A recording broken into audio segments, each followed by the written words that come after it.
The Orion Council chamber had existed longer than most civilizations could count. Its walls were carved from stone that had been old when the first starships left their homeworlds, and the carvings on those walls told stories in languages that no living scholar could fully read. The ceiling stretched upward into shadow, lost somewhere above the reach of artificial light, and the chamber itself seemed to breathe, a slow, ancient rhythm that visitors sometimes felt in their chest before they understood what they were feeling. It was the weight of history, the accumulated memory of every decision ever made inside these walls. Today, 12 representatives of the Galactic Syndicate filled the chamber's carved seats. They were extraordinary beings, each one different from the others in ways that defied easy description. Ambassador Thirak of the Mulvane Collective had 4 arms and iridescent scales that shifted color with her emotions. The Dross envoy was barely visible, a shimmer in the air that occasionally resolved into something resembling a face. Councillor Brennan of the Taraki occupied a reinforced seat that had been installed specifically for beings of her size and density, her stone body radiating gentle heat. At the head of the long obsidian table sat the Warden. No one knew its original name. The Warden was simply what everyone had called it for the past several thousand years, and it had never corrected them. Its body was crystalline, translucent, shot through with veins of soft blue light that pulsed slowly like a heartbeat that had learned patience. It was very old, old enough to remember when some of the species seated before it had been learning to make fire. When the Warden spoke, it did so rarely and quietly, and everyone listened. Today, however, it was not the Warden commanding attention. Today that honor belonged to Commander Zarak Vel of the Veyrath Dominion. He stood at the center of the chamber's presentation floor with the comfortable confidence of a being who had never walked into a room he did not immediately own. He was tall for his species, lean, angular, with the gray-green scales of a Veyrath in prime condition. His military decorations were arranged across his chest in precise order. His eyes were sharp, quick, cataloging everything around him with the practiced assessment of someone who had spent decades learning to identify advantages and weaknesses in any environment. He had risen through Veyrath military and political ranks faster than anyone in 4 generations. He had done this by being ruthless when others were cautious, creative when others were rigid, and utterly convinced that the old ways were chains that kept his people from what they deserved. The Veyrath Dominion controlled 35 star systems. They had the second largest military presence in the known galaxy. Their ships were magnificent, their soldiers disciplined, their technology advanced. And yet, Zarak Vel believed they were living small, cautious, bound by treaties and traditions and the endless murmurings of ancient beings who confused the past with wisdom. Today, he was here to change that. The situation on Calyx 9 is straightforward, he said, projecting a holographic display of the contested moon into the air before the council. It was a modest world, rocky, with thin atmospheres sustained by environmental domes, rich with mineral deposits that the Veyrath needed for their next phase of industrial expansion. The human settlement there has existed for 53 years without legal authorization from the Syndicate. They ignored our first relocation request. They ignored our second. They have now ignored our third. He let the silence breathe for a moment, giving weight to the insult. We are not asking permission to commit aggression. We are asking authorization to enforce existing law. Several council members exchanged glances. It was Councillor Brennan who spoke first, her voice like gravel sliding down a hillside. The humans have been on that moon for over half a century. They have infrastructure, families, generations. This is not a temporary encampment. Which makes their continued defiance more troubling, not less, Zarak replied smoothly. They have had 53 years to apply for proper settlement rights. They have not done so. They have simply assumed that the passage of time would legitimize their presence. We cannot allow that precedent. What precisely are you requesting? asked Ambassador Thirok, her scales cycling through pale amber, the mulvein color for concern. Limited military authorization, a show of force sufficient to make the economic cost of remaining on Calyx 9 exceed the cost of relocating. We destroy their agricultural infrastructure. They cannot survive without it. They leave. We claim what is legally ours. He smiled, brief and controlled. No one needs to die. From the head of the table, the warden spoke. Its voice was slow. Each word arrived with the deliberate weight of something that had learned long ago that speaking too quickly was a form of disrespect to language itself. Before this council decides, it said, I will read from the Codex. Zarek's expression remained respectful. Behind his eyes, something flickered that was considerably less so. The warden raised one crystalline appendage, and a projection materialized in the air, an ancient document rendered visible, its pages the color of old bone, its text dense with the careful handwriting of beings who had understood that they were recording something important. The warden's light pulsed slowly as it read. The Pale Builders, Entry 4891.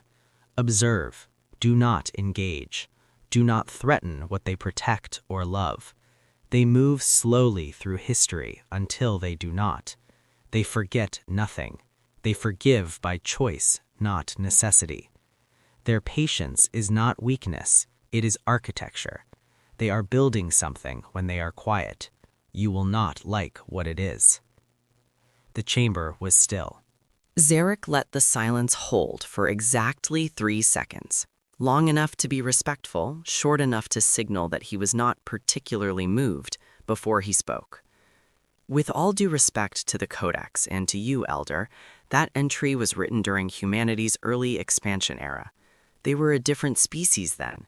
They had recently survived several near-extinction events. Of course they were dangerous. Cornered animals are always dangerous. He spread his hands in a gesture of reasonable openness. The humans of today are traders, scientists, farmers apparently, though not legal ones. They have no military fleet of consequence. They have no psionics, no natural biological weapons, no collective consciousness to coordinate rapid response. They are, in the most precise measurable terms, not a significant threat. The Codex was not written during their early expansion era, the warden said. Zarek blinked. I'm sorry? Entry 4891 was not written during humanity's early expansion era. The warden's light pulsed once, slowly. It was written by the survivors of what we do not discuss, the Concord that existed before this one, the one that made a decision similar to the one you are proposing today. A pause. There were very few survivors. The chamber was quiet again, a different kind of quiet this time. Zarek recovered quickly. He was very good at recovering quickly. I understand the historical weight you're placing on this, Elder. I do. But I would ask the Council to weigh ancient caution against present reality. The Veyrath need Calyx 9. The humans on that moon are, by every legal measure, trespassing. A firm response now prevents a longer, messier situation later. We are not proposing extermination. We are proposing relocation. The debate continued for 2 hours. Zarek was patient, articulate, and had anticipated every objection. In the end, the Council reached the compromise he had expected and planned for. He would be permitted to send a diplomatic mission to Calyx 9. He would offer fair compensation. If the humans refused, the matter would return for further discussion. He agreed to these terms with a gracious nod and a private smile. He had no intention of following them. The diplomatic ship that arrived at Calyx 9 3 weeks later carried no diplomats. It carried military officers, and the message they delivered was not an offer. It was a countdown. Leave within 21 days or face consequences. The humans of Calyx 9 sent a reply that was calm and brief. They had built this settlement with their own hands. Their parents were buried in its soil. Their children had been born in its medical bay. They were not leaving. Zarak read this response in his private quarters and felt the pleasant satisfaction of a plan proceeding exactly as designed. He called his military advisors. He ordered a strike force prepared. When his senior advisor, an old general named Fothrin, who had spent 40 years watching young commanders make magnificent and catastrophic decisions, raised concerns about council authorization, Zarak dismissed them with the ease of someone who had never yet been wrong in his own estimation. "The humans have no military presence in this sector," Zarak said. "They have no allies willing to fight for them. By the time the council learns what happened, it will be finished, and they will not undo it. That is not how political reality works." Fothrin said nothing more. He had said enough to protect his conscience. He had not said enough to change anything. The strike force arrived at Calyx 9 on an ordinary morning. Children were in school. Farmers were checking the environmental domes. A woman named Arya was teaching her 7-year-old daughter to tend a garden that would not survive the next hour. The sky filled with fire. The agricultural domes went first, massive explosions that collapsed structures supporting the food supply for 4,000 people.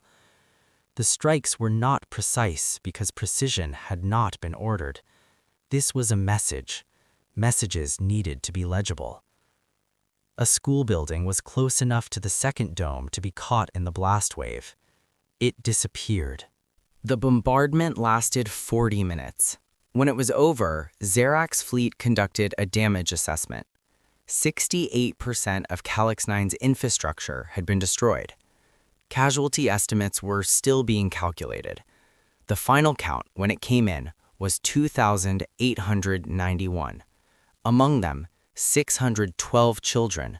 The youngest was 4 months old. Zarak received this report and nodded once. Then he sent a message to the Syndicate Council informing them the situation had been resolved. He did not include the details. In the Great Chamber, the warden received the sanitized report and read between its careful lines. It rose from its ancient seat. A council member asked where it was going. "To grief," the warden said, quietly, moving toward the door. "For them and for you." "For us?" the council member asked, confused, but the warden was already gone. In the silence it left behind, no one could quite explain why they suddenly felt cold. Across the galaxy, the news traveled at the speed of horror. Every species learned what had happened on Calyx 9. They saw the images, they heard the names, they watched the recordings of burning structures and scattered belongings. And then they waited for the human response. There was none. No fleet mobilized, no diplomatic ultimatum was issued, no broadcasts of outrage crossed the communication networks. No human voice was raised in public anger anywhere in the galaxy. The humans simply went quiet. Zarak declared victory within the month. He held a ceremony, he gave speeches, he talked about the necessity of firmness and the importance of not being disrespected. Young Veyroth, who had grown up wanting to be exactly like him, cheered in the streets. Fothrin watched the celebration from his office window and felt the particular dread of someone who has read enough history to recognize the shape of a mistake before it finishes happening. He did not celebrate. He waited. And somewhere in human space, 2,891 families received the news and went very, very still. Not with grief alone, with something quieter than grief and colder than anger. Purpose. The Pale Builders were building something. The galaxy just didn't know it yet. The silence lasted 6 months. In those 6 months, Zarak Vel became the most celebrated figure in Veyrath political history. His image appeared on broadcasts across the Dominion's 35 systems. Songs were written about his decisiveness. Young officers studied his methods. Political rivals who might have challenged him went quiet, unwilling to criticize someone so thoroughly popular. He checked intelligence reports every morning. Every morning, the answer was the same. The humans are doing nothing. He told himself this was expected. He had calculated that the humans would assess the power differential and accept their situation. He had been right. He was always right. The elders and their ancient warnings in their crystalline hand-wringing had been proven exactly as irrelevant as he had always known they were. He did not notice the first departures because there was nothing obvious to notice. A human cargo pilot named Chen Wei told his Mulvane trading partners that he needed a few months away. Family matter. He'd be back. A human xenobiologist working on a joint atmospheric research station submitted a leave of absence request. Personal reasons, no timeline given. A human structural engineer who had been consulting on the expansion of a Taraki space platform sent a brief, polite message. She was needed elsewhere. She wasn't sure when she'd return. Individually, these departures meant nothing. Together, over the course of 8 weeks, they formed a pattern that almost no one was paying attention to. Almost no one. The warden had spent 6 months watching very carefully. It called a private meeting. Not in the main chamber, somewhere smaller, quieter, with no recording systems active. The senior council members who arrived found the warden projecting data into the air that it had assembled from hundreds of small, seemingly unconnected sources.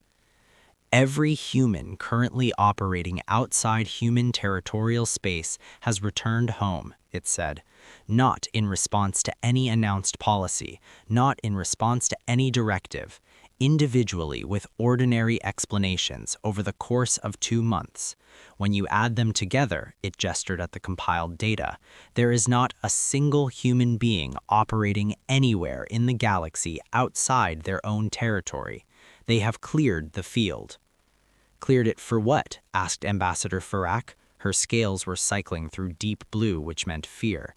Look at this, the warden said, and the display shifted. Human industrial output had increased by something that required a moment to process. Not doubled, not tripled.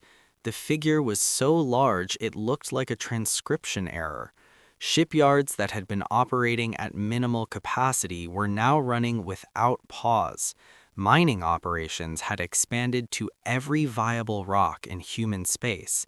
Energy consumption had jumped so sharply that it was visible on long-range sensors as a kind of glow.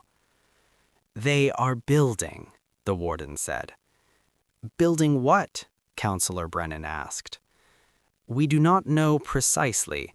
Our sensor data from within human space is now a pause. Absent. Whatever they are constructing, they have ensured we cannot observe it directly.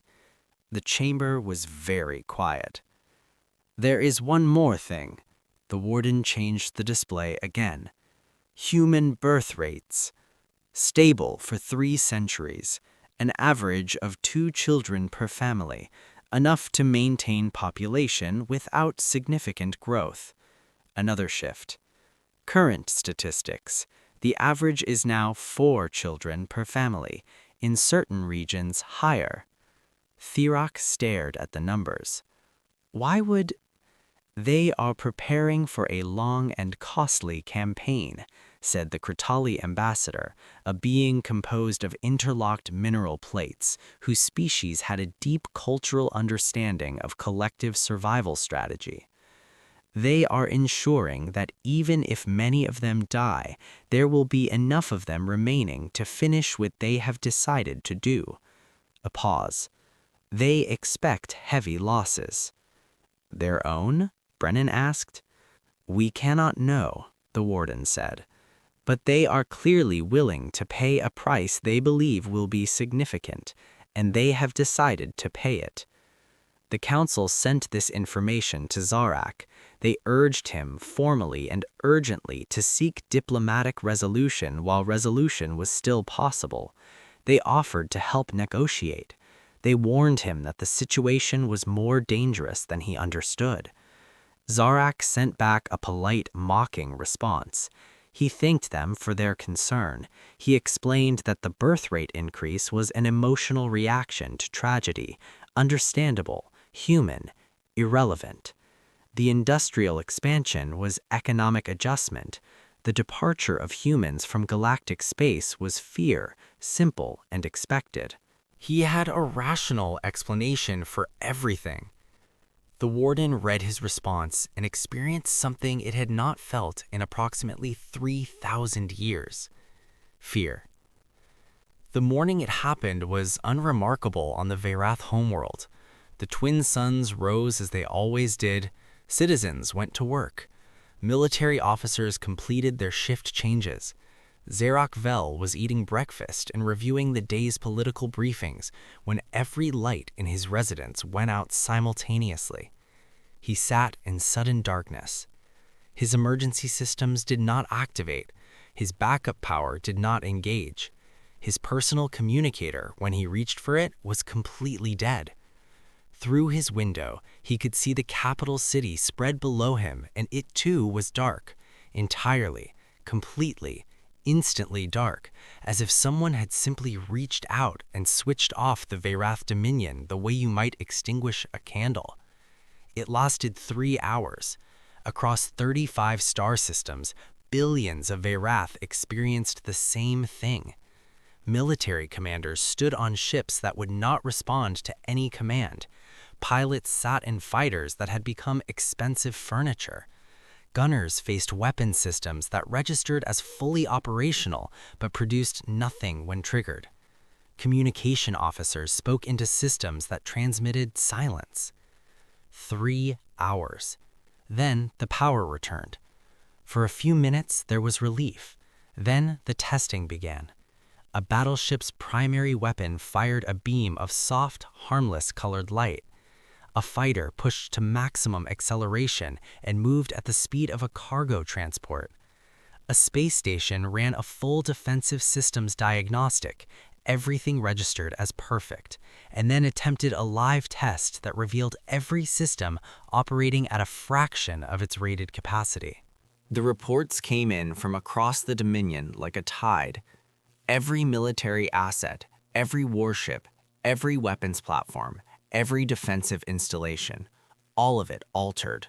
Not destroyed, altered, made into theater, made into the appearance of capability without the substance.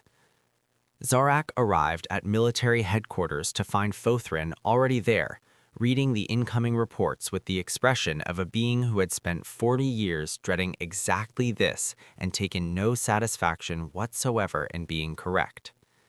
How? Zarak demanded. How did they access every system simultaneously? They would have needed to be inside every ship, every base, every installation. They were, Fothrin said quietly. That's impossible. Our security also never detected them leaving. Fothrin looked at the commander directly. Think about that.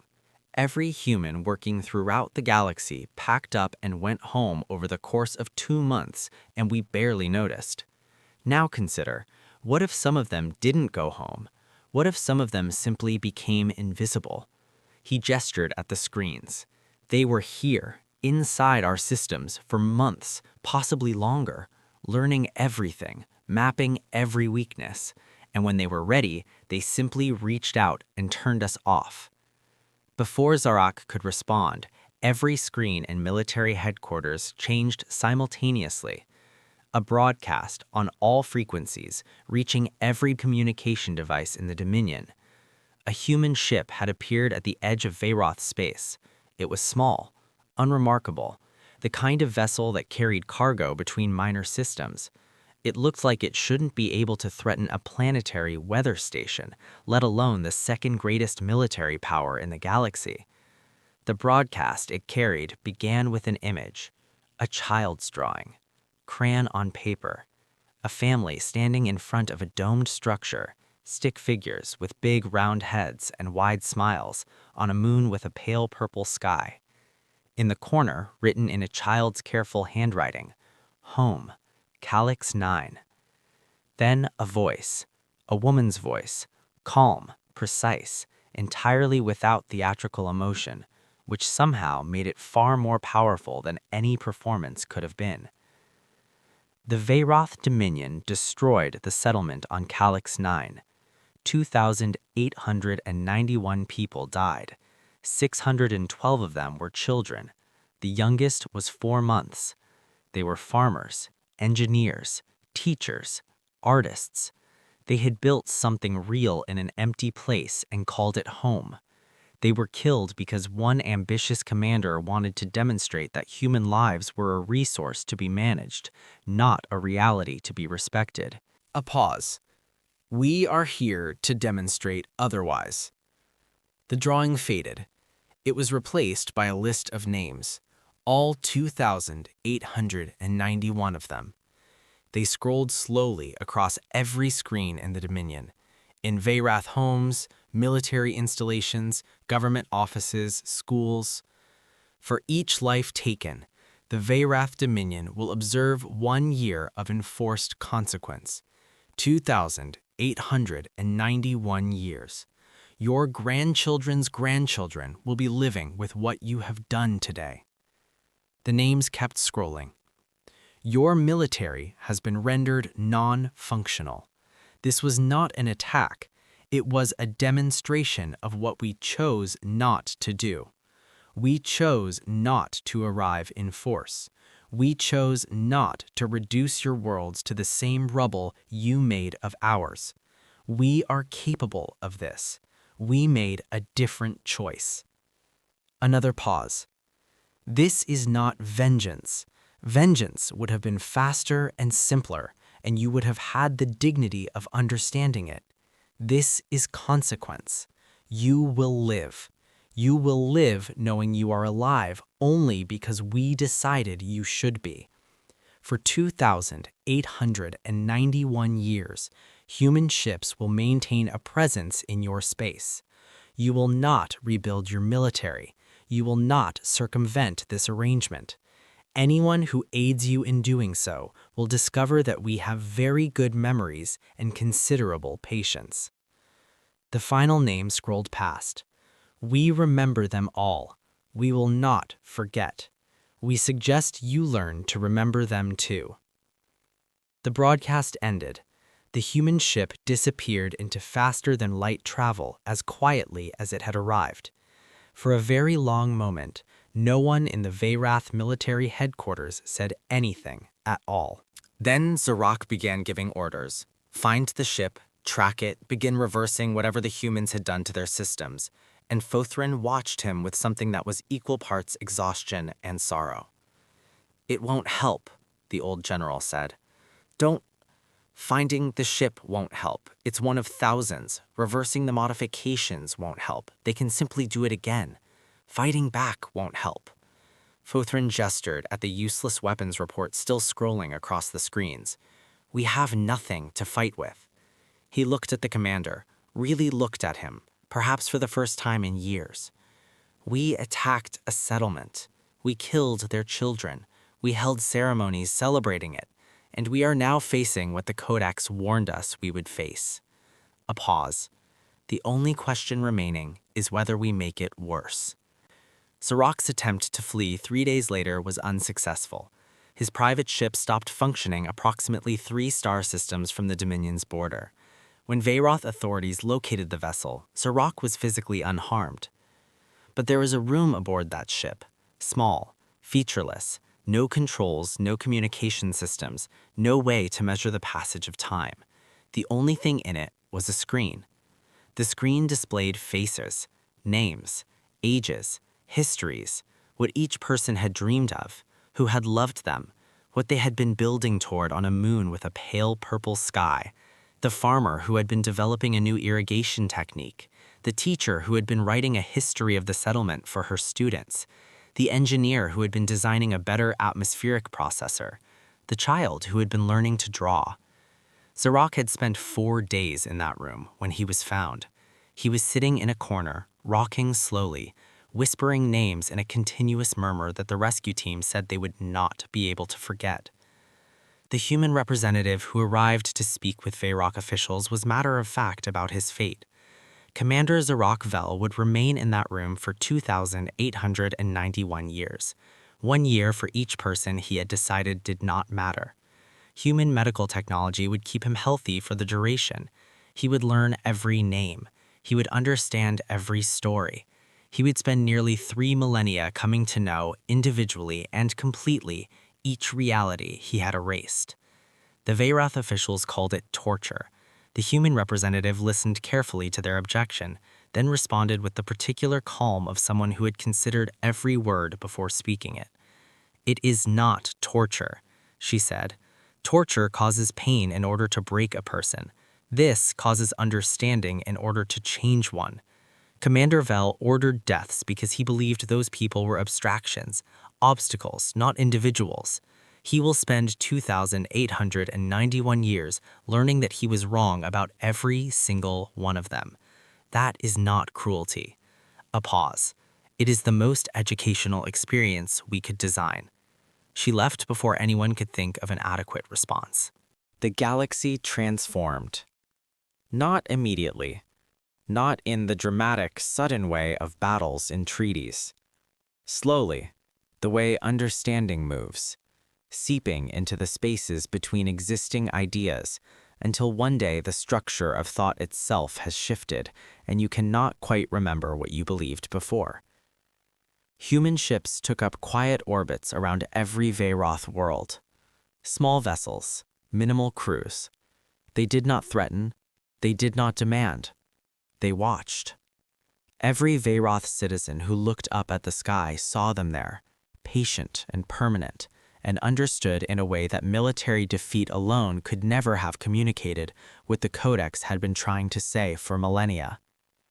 Species that had provided intelligence or resources to Zarak's campaign began receiving visits from human diplomats.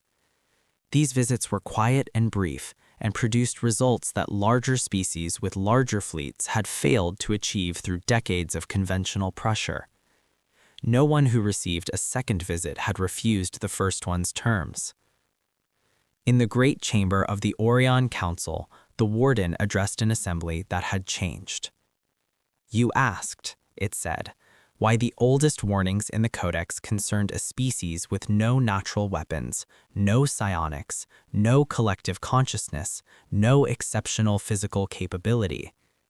You asked why beings who lived such short individual lives warranted an entry filled with such careful, specific caution." Its crystalline light pulsed slowly. "Now you have your answer." The representatives waited. They are patient in a way that most species cannot maintain, because most species experience time as loss. Each year that passes is a year taken from a finite supply. Humans know this better than anyone. Their individual lives are brief by any galactic standard, and yet they are capable of planning across centuries, of accepting that they will not live to see the completion of what they have built. A pause. They grieve quickly and remember forever. They do not require a central authority to coordinate.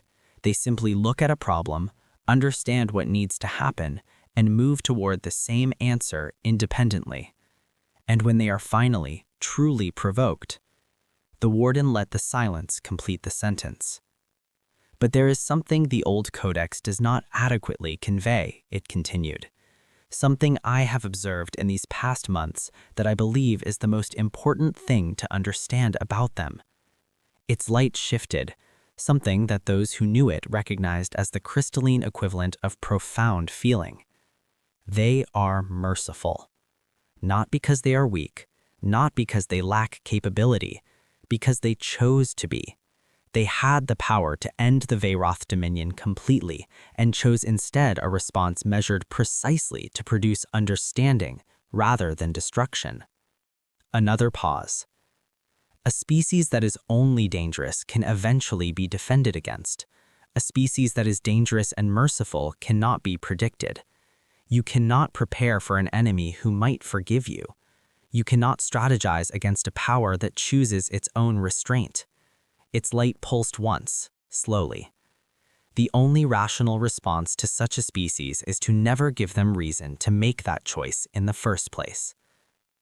The assembly was very quiet. "The Codex was not written as a warning about an enemy," the warden said finally. "It was written as guidance toward a neighbor. The tragedy of Calyx 9 was not inevitable.